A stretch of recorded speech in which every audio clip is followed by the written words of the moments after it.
Tomorrow is a first alert weather day. We're focused on the late afternoon into the early evening. That's when we could see some strong, perhaps even severe thunderstorms. We'll take you through the timeline here on First Alert Futurecast. We'll have this front well to our northwest as we begin the day tomorrow. So it's very bright and sunny. But once we get into the early afternoon, we may see some isolated development. There's a greater risk at this point in time of storms northeast of us. But as this front gets closer, we start to see more development along it. And those are the storms that are going to move through Connecticut. Once this storm, or rather, once this front makes its way offshore, we will see the storms wind down and high pressure builds in just in time for Friday, the 4th of July. But we have to get through tomorrow first. Lightning will be an issue with any storm that develops. So if you hear thunder, make sure you head inside. The strongest storms, especially if we end up with any that are severe warned, could bring damaging wind gusts or hail. And while any storm will bring heavy rain with it, these are going to be very quick moving. So we're not expecting much of a flood risk with this. What exactly is a severe thunderstorm, you may wonder? That's when we get wind gusts 58 miles an hour or higher, or we get quarter-size hail, an inch in diameter or larger. Sometimes it's both, but it only takes one for a severe thunderstorm warning to be issued. We certainly saw many of those yesterday, and we will see more, or rather we may see more tomorrow as this front drops in. You'll want to have the free First Alert Weather app downloaded, as that will be a great resource since it gives you updates based on your location. So here's our front right now. We're tracking it, working its way through parts of Canada.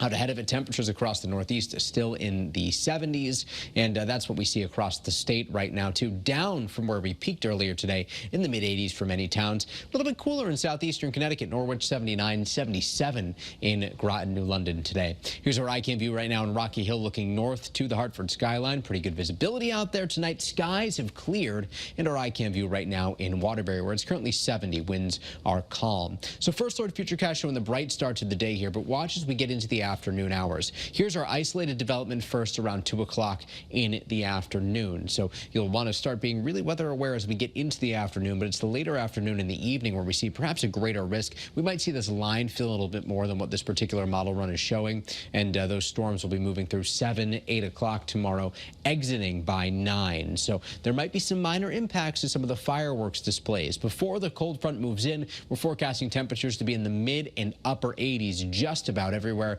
especially given how much sunshine we'll see. It'll be a bit muggy out there, too. Perhaps your plans tomorrow night take you to Derby to see the fireworks. 9 o'clock, there's the rain icon appearing, so perhaps some minor issues. It's a good idea if you have plans to head to Derby, West Haven, or Norwich tomorrow for the fireworks to know when the rain dates are going to be.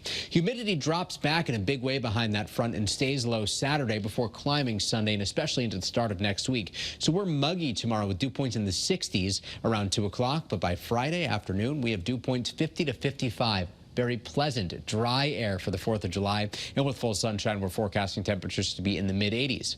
Pretty much what you'd expect this time of year. This could be one of the nicest days of the summer, and it's perfectly timed for the 4th. Heading into the holiday weekend, Saturday and Sunday, temperatures are back in the mid and upper 80s Saturday afternoon after starting the day off in the upper 50s. Very refreshing air out there.